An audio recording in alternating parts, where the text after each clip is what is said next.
In this fortnight's episode, the Secession Edition, we talk secession and why it is so important. What's in the news with stories on blowback, guns, corrupt government, TSA beating a teenager with cancer, medical cannabis, zero tolerance, and liberty greats that we've lost. And a Statist Gonna State segment on Johnson Weld's recent appearances on TV. Welcome to The Lava Flow, channeling the flow of information to the libertarian, anarcho-capitalist, voluntarist, and agorist community. Find us at thelavaflow.com. Here's your host, Roger Paxton. Thank you for joining me this week. Coming to you from the state that is the home of the oldest summer resort in the country that was built in 1768 in Wolfboro, this is the show that will bring you the people, places, and events that everyone in the Liberty Revolution needs to know. You can catch me on Twitter at the Lava Flow Pod. This is episode 40, the Secession Edition, and it's Tuesday, July 5th, 2016. When there have already been more than 540 people killed by police this year. What's rustling my jimmies this week? You're about to find out. Let's do it to it. So, Brexit happened, and it has opened up a big discussion about secession around the globe. I applaud the United Kingdom's people's decision to withdraw from the European Union. The UK was being held down by their being lashed to the EU, and now I hope to see the UK flourish and put the EU to shame on the world market.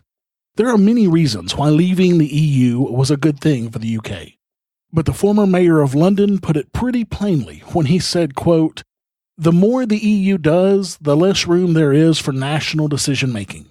Sometimes these EU rules sound simply ludicrous, like the rule that you can't recycle a tea bag, or that children under 8 cannot blow up balloons, or the limits on the power of vacuum cleaners.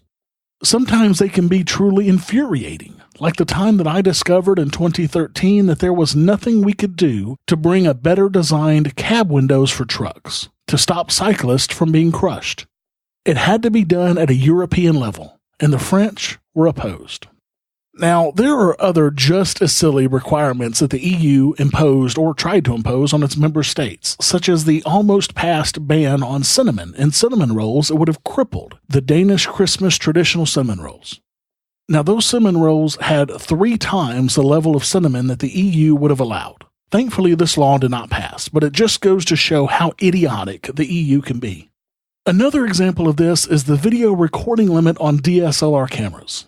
Most quality DSLR still cameras include the ability to take high-quality video as well, but that is currently limited to recording only 29 minutes and 59 seconds at a time. This is not because of some technical limitation. The cameras can record longer than that. It's because of a ridiculous ruling by the EU that classified high-end digital cameras as video recorders, which automatically attached a customs duty of between 5 and 12% for digital cameras imported into Europe. The limit on recording video before it hit this much higher duty? You guessed it, 30 minutes. DSLR manufacturers, to keep the cost of their cameras lower in Europe, added this asinine restriction so that they can remain competitive in the countries. I hope to see many other countries leave the EU, but that is probably not likely for a while. At least until the UK starts showing how beneficial it's going to be to not be in the EU. Eventually other countries may follow suit if and when the UK does better, but that does remain to be seen. However, in this country it has opened up the discussion on several fronts about secession. Texas, which has always had a very independent streak, had more than 125,000 people sign a White House petition seeking a peaceful withdrawal from the United States just a couple of years ago. The White House, obligated to respond since the petition reached more than 100,000, quoted the most unconstitutional president in American history, Abraham Lincoln, in its response, saying, quote, "America was created as a perpetual union, but one that allows people with different beliefs to debate the issues. Democracy can be noisy and controversial.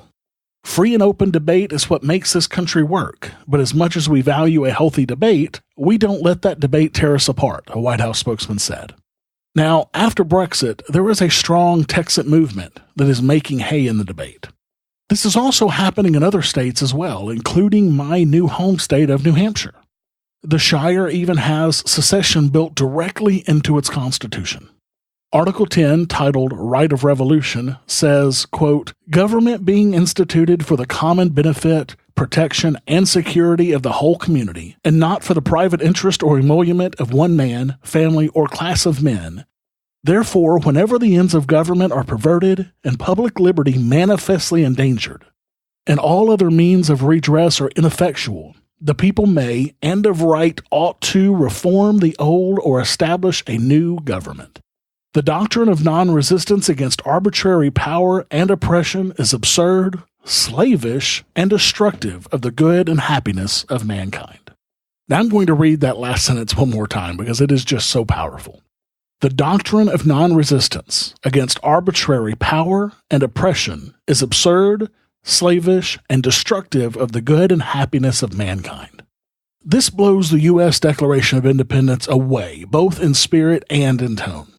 New Hampshire, it's really like this too, and it really is, because in an unscientific poll taken by the Union Leader on its website last week, 42% of people responded that New Hampshire should leave the United States. The question was, quote, "How would you vote if New Hampshire had a referendum on seceding from the United States?" 42% voted for the answer, quote, "I'd vote for a free New Hampshire." 56% said, "I'd vote to remain in the U.S., while 3% said they were ambivalent. Now, how the fuck are you ambivalent to a question like that? And this was all out of nearly 2,400 votes. So NH-exit is also all the rage now, and there was even a protest outside of a federal building in New Hampshire where several protesters held signs such as "Get D.C. out of New Hampshire" and "New Hampshire Independence Now." They have other protests scheduled for the summer as well, and I hope to participate in some of them soon. But it's not just in New Hampshire that secession is popular. A 2014 Reuters poll showed that 23.9% of Americans would support their state peacefully seceding from the Union if necessary, while 53.3% opposed the idea. This is a huge amount of support for secession, and I only see that support growing as the federal government continues to grow and becomes more a part of the average American's everyday life. And all of this could not come at a better time. The day before this episode releases is July the 4th, a day where we all celebrate secession from tyrannical government. It's awesome to see secession back in the news in a big way, and this will hopefully make people see that as a good thing. There's a group in New Hampshire that I now support financially monthly that has the sole mission of New Hampshire being a free and independent state. The Foundation for New Hampshire Independence recently selected Carla Garrick as their president. As you may know, Carla is the former president of the Free State Project, stepping down from that role in February after completing the first phase of the FSP's mission by getting 20,000 signers. On their webpage, FNHI says, "The Foundation for New Hampshire Independence believes that our state's future can be assured only by reclaiming our rightful status as a sovereign and independent nation.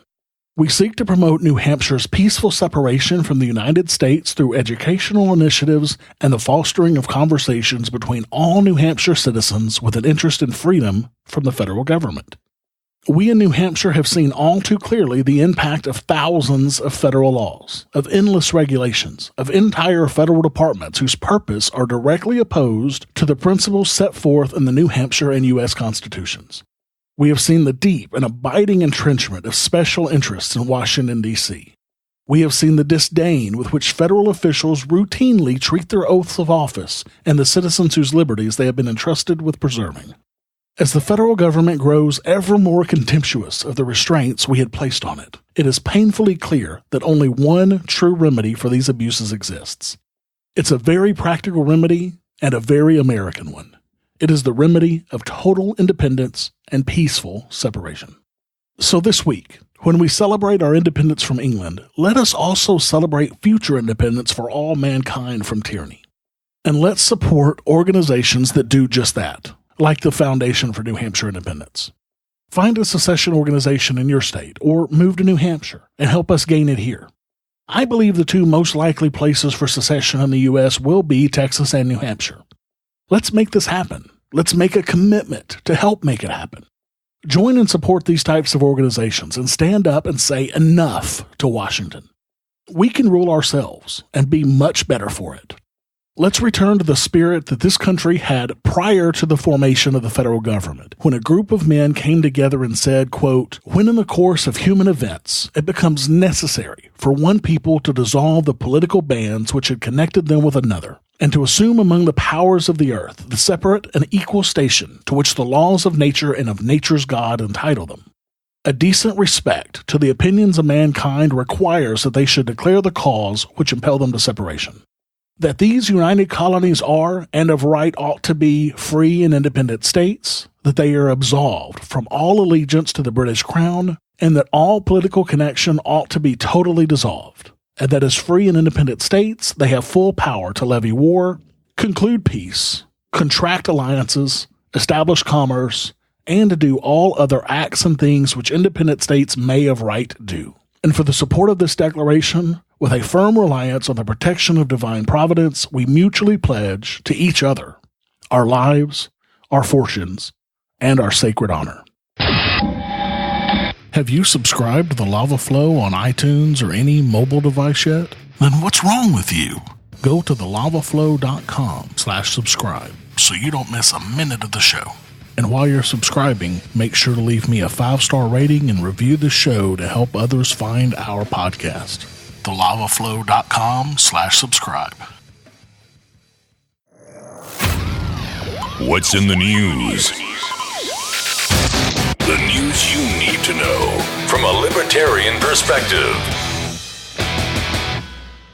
In the game is rigged news, the Government Accountability Office discovered that federal government self-evaluations ranked federal workers as over 99% fully successful, exceeds fully successful, or outstanding. America. Fuck yeah. This leaves only 0.3% as minimally successful and only 0.1% as unacceptable. I imagine that if these evaluations were completed by us, the people, the customers of the federal government, that we would have scored them a little bit differently. Of course, this would be the case since a Gallup poll shows that 65% of Americans are dissatisfied with how well the nation's system of government works. Government can't even do self-evaluations correctly. How can they be trusted to do anything else? In Ron Paul was right news, in a new report in the journal Terrorism and Political Violence, it was found that excess reliance on military force can produce counterintuitive results. It goes on to say, quote, "Using data from the Iraq war logs, we analyzed the numbers to see whether killing insurgents had any influence on the incidence of insurgent attacks. The answer is yes, but it turns out that rather than reducing the insurgency's capabilities, killing fighters actually encouraged more attacks against the coalition." Wait a goddamned minute. Are you seriously telling me that bombing people makes them angry and makes them want to strike back? No fucking way. Who would have thunk it? Oh wait, Ron Paul thunk it a long time ago and he called it blowback. The report goes on to give 4 reasons why this is so, and it is a very good read. You can get a link to the entire article at thelavaflow.com/40. In the People's Republic of California news, California Governor Jerry Brown signed 6 stringent gun control measures last week that will require people to turn in high-capacity magazines that carry over 10 rounds and will also mandate background checks for ammunition sales.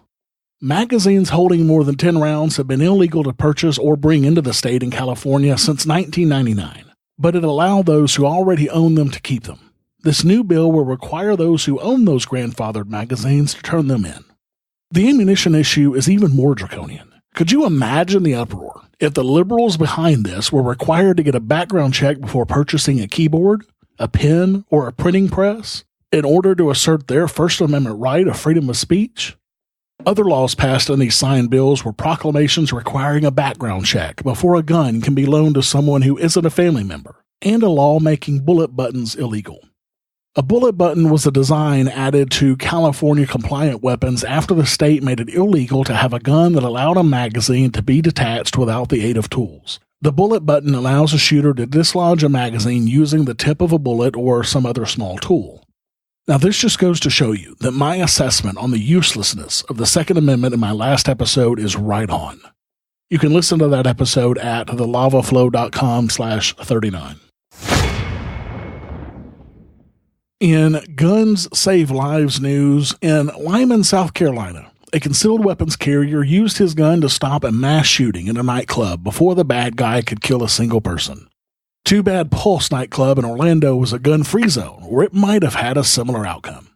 A man started firing into the crowd of people standing outside the Playoffs nightclub early in the morning hours, hitting 3 people.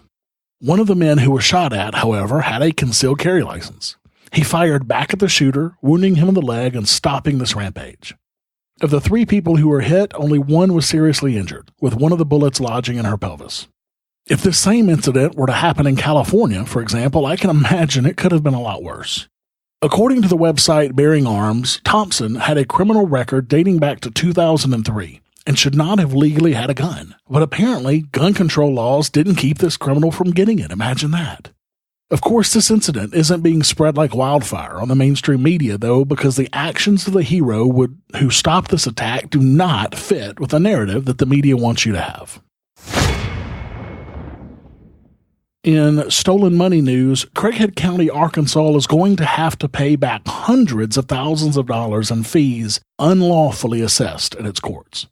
An attorney successfully argued last Wednesday that Craighead County Circuit Court was unlawfully charging an $86 sheriff's fee to every single person pleading guilty or found guilty in the court.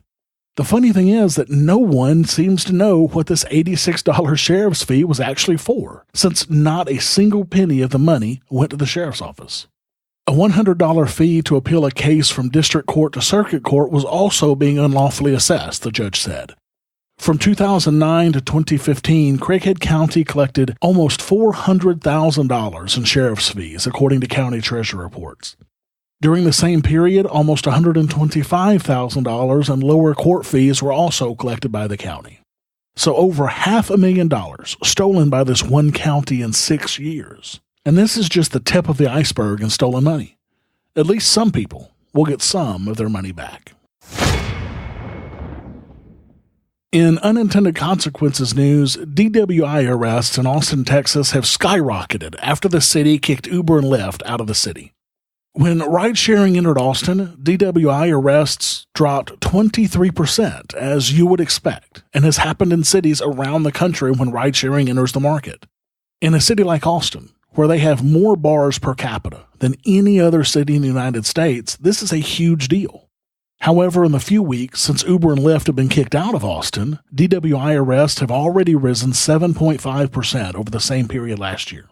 It makes you wonder if the police lobby had anything to do with removing Uber and Lyft so that they would have another strong reason for existing. After all, someone has to enforce victimless crimes such as drunk driving, right?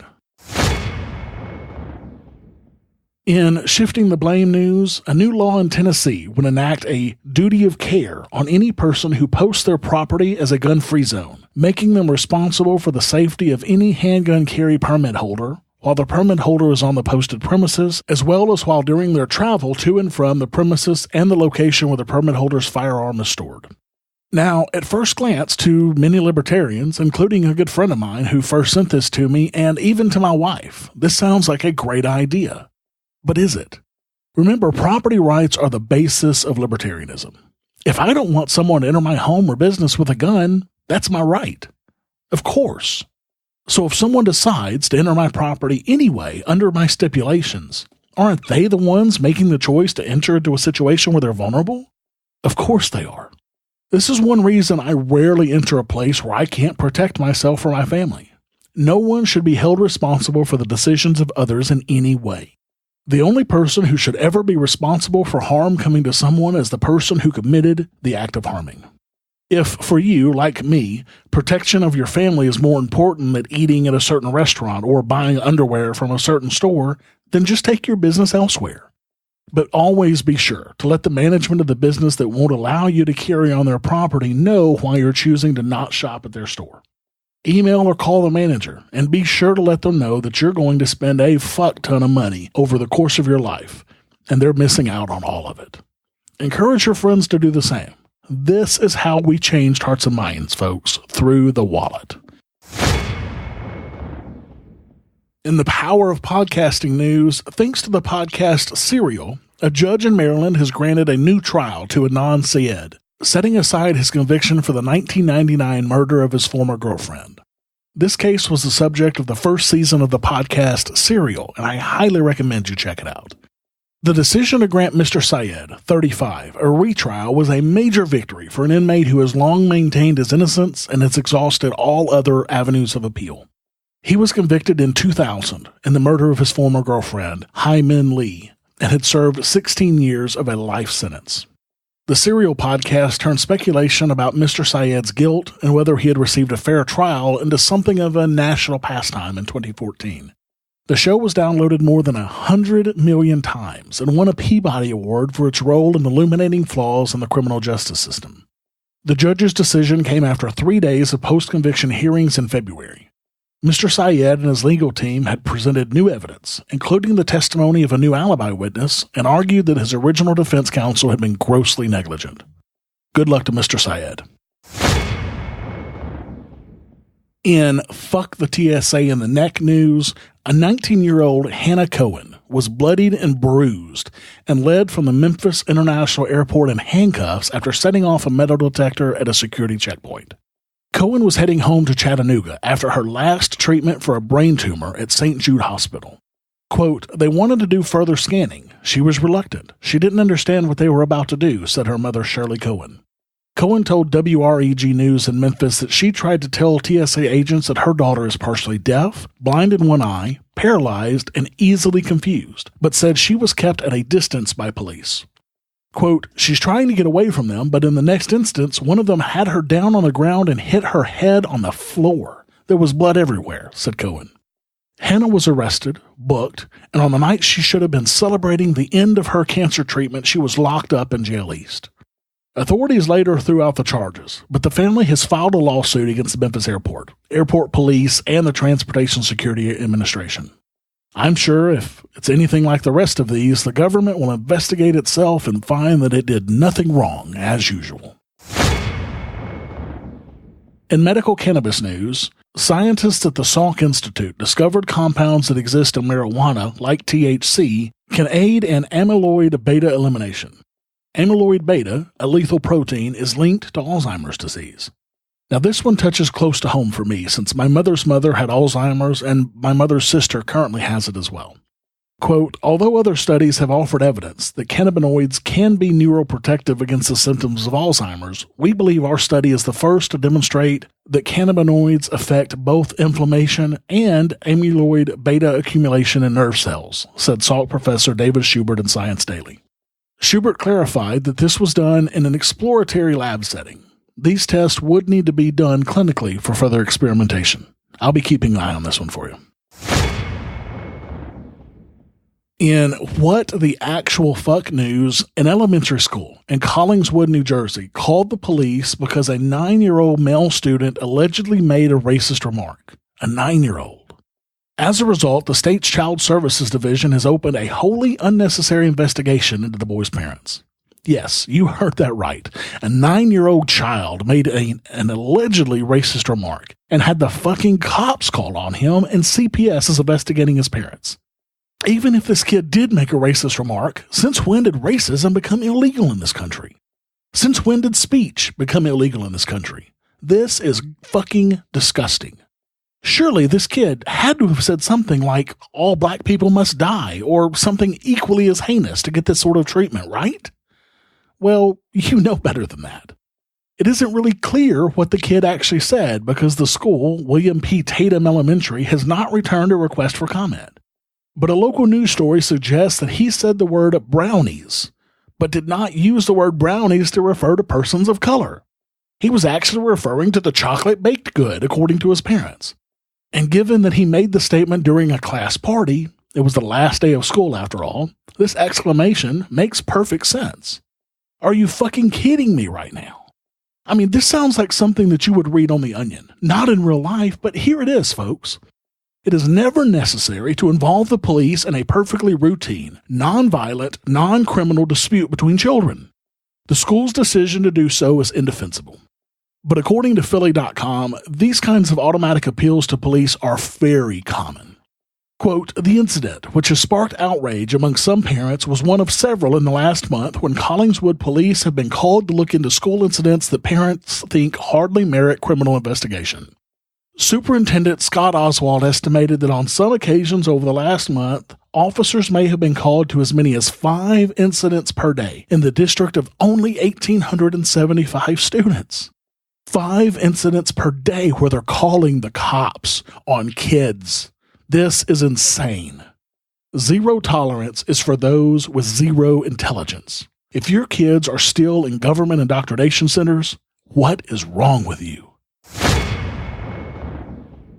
In Lost Liberty Greats news, the last couple of weeks have seen 2 great men of liberty lose their lives, Shem Kellogg and Dr. Mark Allen Feldman. Shem Kellogg was a member of the Free State Project and a sitting New Hampshire state representative when he lost his battle to cancer. Shem was a huge part of the Free State Project, and it's been said that he and his wife were responsible for encouraging more people to sign the Free State Project pledge than anyone else. I had the very great pleasure of meeting Shem a couple of times, and his encouragement, positivity, his dedication to liberty, and his huge, always-on smile will always be remembered by me. That libertarian, Dr. Mark Allen Feldman, also passed away recently. If you recall, he was one of many candidates for the Libertarian Party's presidential nomination this year and a great libertarian. I also had the pleasure of meeting Dr. Feldman when he came to the Arkansas Libertarian Party state convention in 2015. He was a hell of a guy, and he will be greatly missed. His That Libertarian rap at the closing of the National LP Convention debate will go down in history. Here is that rap. Some may ask Feldman, is he that libertarian? I am that libertarian. I'm that be what you want to be libertarian, that you look good on TV libertarian, that Muslim libertarian, that Jew libertarian, that Christian, atheist, Hindu libertarian, that Rothbard libertarian, that Jefferson libertarian. You know I'm not messing libertarian. That LGBTQ libertarian, no sex libertarian, that MLK Jr. Malcolm X libertarian, that revolutionary honor hall Ron Paul libertarian, that Richard Winger Bill Redpath ballot access libertarian, that Darrell W. Perry no apologies anarchist libertarian, that Gary Johnson New Mexico success libertarian, that Austin Peterson freedom ninja in your face libertarian, that John McAfee world-class badass libertarian, that no pain, no gain, get those petitions signed in the rain libertarian, that sorry I'm not sorry libertarian, that can't stand the infringements and abuses libertarian, that right here, right now, no excuses libertarian. I'm that libertarian. Both of these greats of liberty will be greatly missed. Exercise your free market muscles by going to thelavaflow.com/support and giving a per episode donation of as little as $1 an episode, or use Bitcoin. Get exclusive content, rewards, and help the Lava Flow become fiscally neutral while providing you more content. thelavaflow.com/support.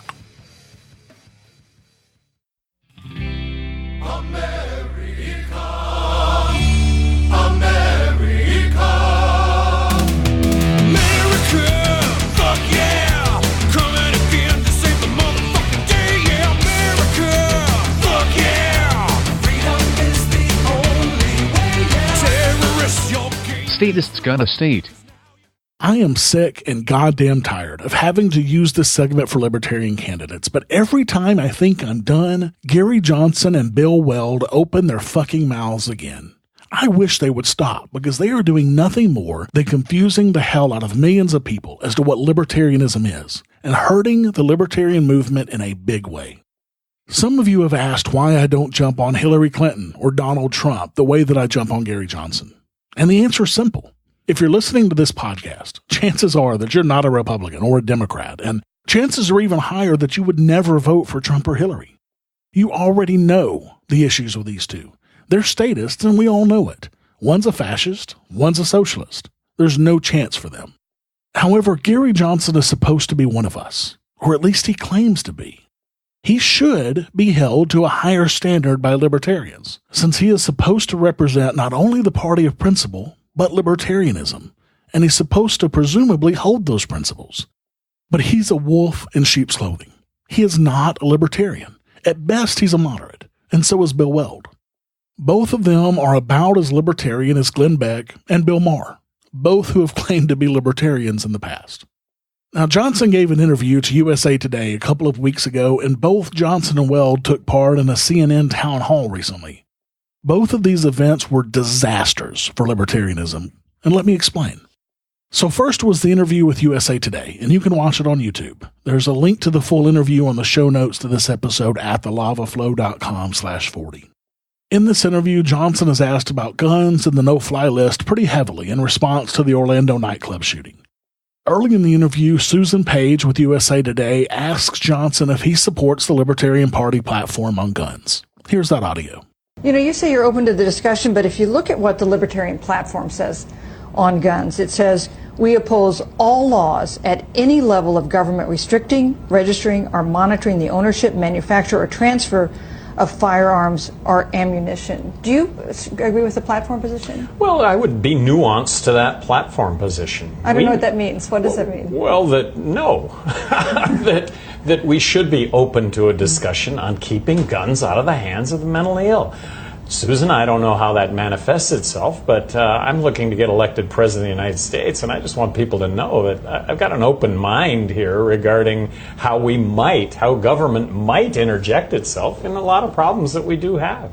Not only is he open to the discussion of keeping guns away from people who have never harmed anyone in any way, but he is directly in conflict with the Libertarian Party platform on guns, and he has no issue with that. In fact, it sounds like he's proud of it. Remember a few episodes back when I mentioned how Weld said he thought Johnson was closer to him on guns? Well, guess what? Weld was absolutely right. So now we jump to the CNN town hall. There were several issues in this town hall that were concerning to actual libertarians, and we're going to break those down here. Of course, right off the bat, when Johnson is asked to define what a libertarian is, he jumps right in with his incorrect, fiscally conservative, and socially liberal mantra that has been shot down by everyone from Tom Woods to Ron Paul to me. Fiscally conservative and socially liberal is a moderate, not a libertarian, and using terms like this only confuses people who don't have any idea what a libertarian actually is. And as long as they continue listening to Johnson and Weld, they never will. After a few minutes, the host of the town hall, Chris Cuomo, plays a bit of word association with Johnson and Weld. Here's that audio. Governor Johnson, let's do some word association here. I'll say the name. You hit me with the first thing that comes to mind. Remember, we've got an audience here and a lot of people watching out there as well. President Barack Obama. Good guy. One. Governor Weld. Barack Obama? I think he's been statesmanlike the last couple of years. He had a disappointing first term, and I think he's picked up his game the last couple of years. It's going better for him. Hillary Clinton. Hillary Clinton. A wonderful public servant. I guess I would say that. Old friend, nice kid, knew her in her 20s. We shared an office on the Nixon impeachment. Real bond, lifelong. Seriously, not kidding. So Johnson finds Barack Obama to be a good guy. A man who lied about closing the unconstitutional Guantanamo. The guy who bombs brown people as a hobby. The guy who rammed Obamacare down our throat. And I could go on for days.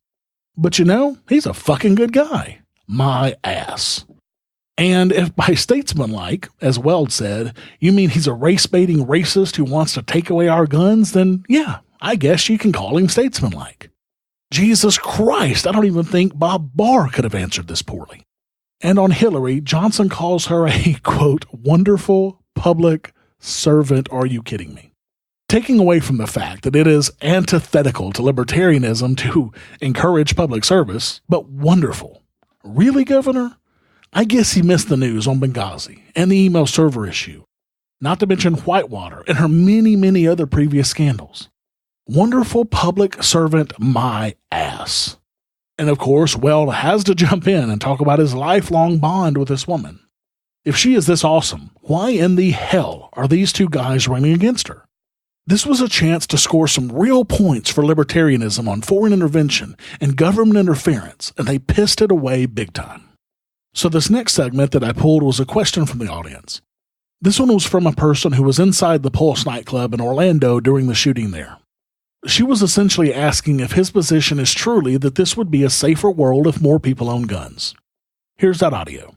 I don't think our position would be making it easier. We're not looking to roll back anything, but with regard to keeping guns out of the hands of the mentally ill, with regard to keeping guns out of the hands of potential terrorists, Bill talked about establishing a 1,000-person task force to potentially address that, a hotline. Look, we should be open to these discussions.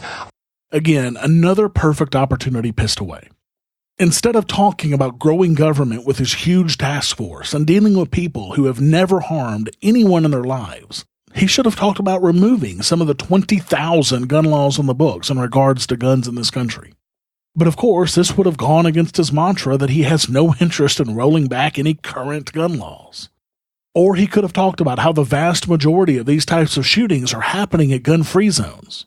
What a wasted opportunity. On healthcare, Johnson had this to say. Well, both of us, having been governors of our respective states, look, there should be a safety net out there regarding health care. And in no way are we saying that this safety net should be eliminated. Yes, you heard it right, folks. The Libertarian Party candidate for president just said that we should not get rid of a taxpayer-funded healthcare safety net. I couldn't make this shit up. But Johnson and Weld both go even further when discussing abortion clinic access. Here's that clip. Planned Parenthood, I think Republicans really, they alienate a lot of people when they talk about defunding Planned Parenthood.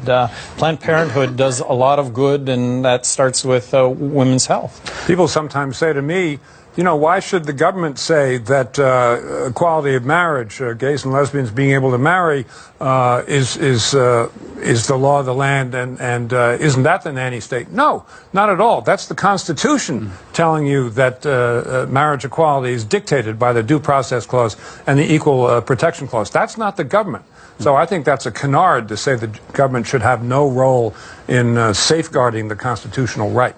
And here you have the LP candidate saying taxpayers should continue funding abortions through Planned Parenthood, and that the government should be involved in making sure people have access to a private function. Johnson says that Planned Parenthood does a lot of good, and it certainly does. But so does Walmart. So does Apple. Should the government start getting involved in that as well by providing taxpayer-funded items? Of course not. If it is truly a good service, people are going to pay for it. For those that can't, if it's a necessary service, charities will step up and help the disadvantaged. As Penn Jillette said, quote, "It's amazing to me how many people think that voting to have the government give poor people money is compassion.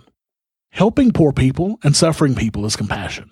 Voting for the government to use guns to give money to help poor people and suffering people is immoral, self-righteous, bullying laziness. People need to be fed, medicated, educated, clothed, and sheltered. And if we're compassionate, we'll help them. But you get no moral credit for forcing other people to do what you think is right. There is great joy in helping people, but no joy in doing it at gunpoint."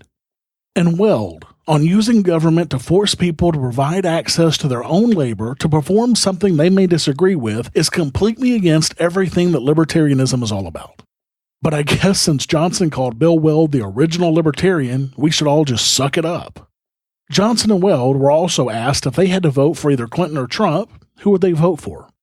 Johnson refused to answer. But Weld, of course, chose his buddy old pal Clinton.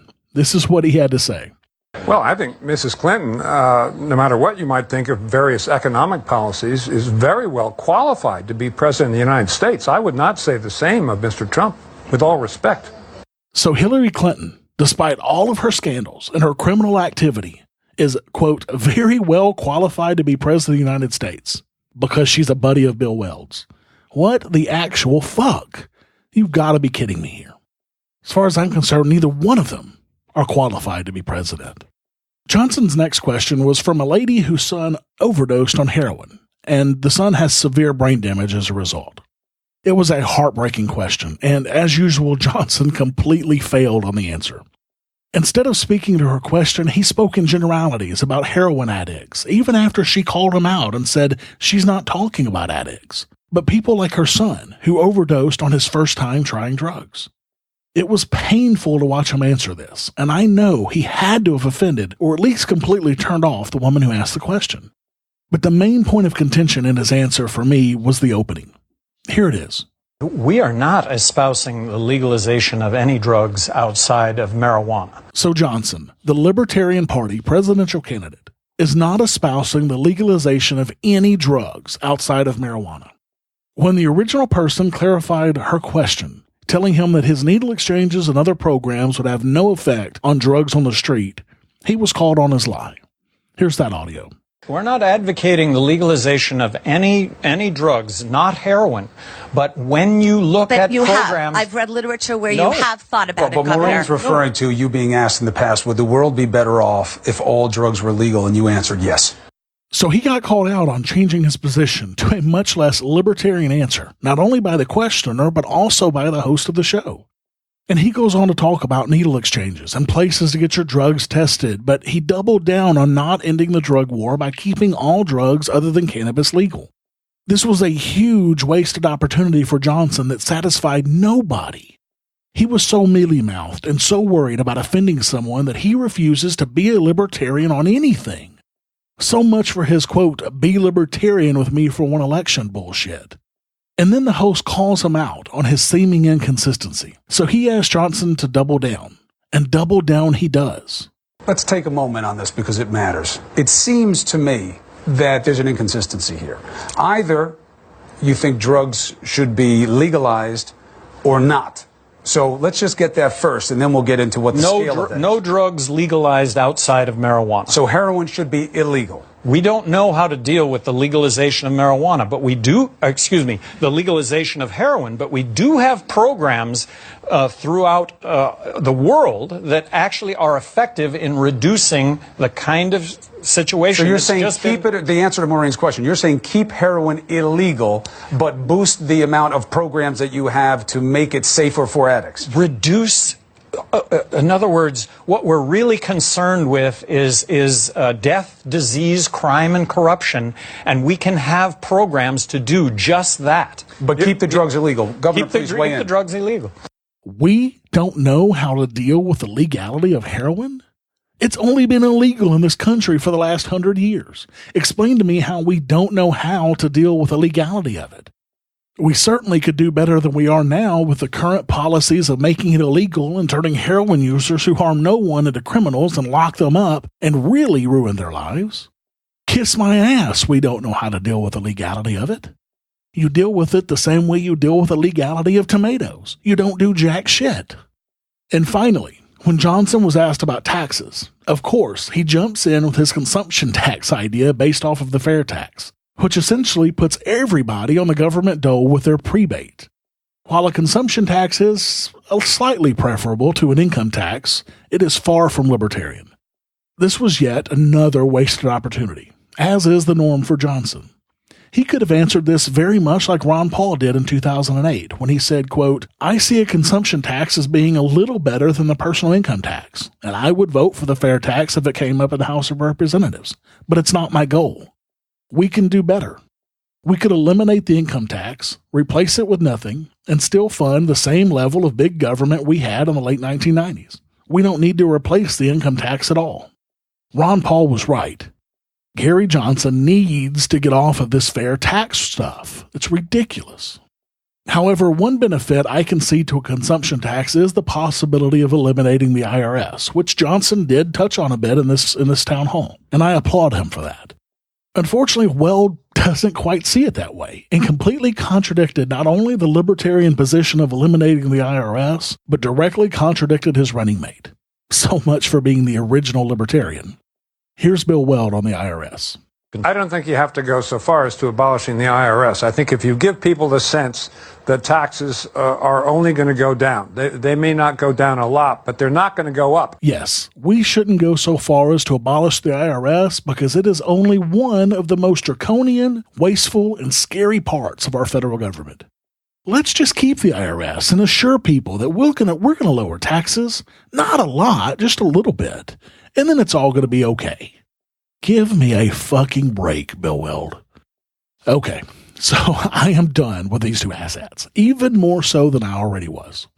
As I've made the case for on previous shows, I fully believe this nomination is the beginning of the end of the Libertarian Party having any semblance of being actually libertarian. Or rather, the beginning was in 2008 with Bob Barr, and this is the end of the beginning of the end. But either way, I see very little hope for the Libertarian Party in the future. Of course, you're probably screaming at your podcatcher right now, asking yourself if Johnson and Weld said anything that I agreed with in this town hall. And of course they did. But no more so than I would have agreed with Trump or Clinton or Bush or Obama or even Sanders on.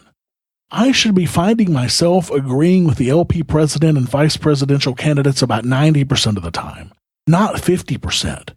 I can agree with any other candidate 50% of the time. Many people have called this town hall a success, many libertarians. But I guess that depends on what you're trying to accomplish. If you're trying to accomplish getting an LP candidate in the debates who will stand up there and not tell the millions of people watching what libertarianism is all about, then yes, this may have been a success. If by success you mean the LP candidate in 2020 may be able to take government welfare, then yes, you may call this a success. Unfortunately, though, for people like me who seek to create even more real libertarians in our movement, this is a complete and utter failure. Thank you for listening to the show this week. As always, I need to thank my favorite date, Jessica, for her help with this show. For the show notes to this episode, where I put links and other information that's been on this show, go to thelavaflow.com/40. I have a new review for the show this week. Christian had this to say. Remarkable work. I tripped over the Lava Flow podcast while poking around Podcast Republic, and then seeing a pointer from a Stefan Kinsella post. I subscribed, but never got around to working through the episodes. The other day I did, starting with going back through the reviews of LP candidates, as I was curious what a voluntarist agorist would have to say about any electoral politics happening. I was impressed. I find Roger's style a lovely mix of sincerity, thoughtfulness, humor, and sarcasm, with some great analysis. Since that, a few days ago, I've power listened to the whole thing and contributed on Patreon. This is some good stuff, and I look forward to more content. His commitment to principle, even present where he struggled with questions of tactics in the movement, rings true and shows through, and I am happy to find this ally in liberty. Keep it up. Well, hell, if that ain't an endorsement, I don't know what is. Christian, thank you so much for that awesome review. iTunes steers people to this podcast based on the number of subscribers and the number of positive reviews. So every positive review that you give me helps get the show in front of more people. Go to thelavaflow.com/iTunes today to give me a rating and a review. And as Christian mentioned, he is my newest Patreon supporter as well, and in a big way. He is now my largest supporter at the $25 per episode level, making him my first ever executive producer of the show. This gives him some major perks, such as an exclusive and official The Lava Flow Podcast Executive Producer t-shirt. His name and website will be on the Lava Flow Podcast webpage, and some other perks. Thank you so much, Christian. I can't thank you enough. This huge donation has now put me up to $127.50 per episode, just over halfway to my next level of $250 per episode. At this level, I will begin bringing you even more content, a full half hour of the Lava Flow every single week. And if you, like Christian, want more of the Lava Flow, and to keep this show ad-free, exercise your free market muscles by going to thelavaflow.com/support and giving a per-episode donation of as little as $1 an episode using Federal Reserve notes through Patreon or Bitcoin through Coinbase. There are monthly costs associated with doing the show, and I need additional equipment to continue making this show better for you every single episode. Until next time, keep striking the root. Thank you for listening to The Lava Flow at thelavaflow.com. Don't miss an episode. Subscribe now at thelavaflow.com/subscribe. This has been a Pax Libertas Productions podcast.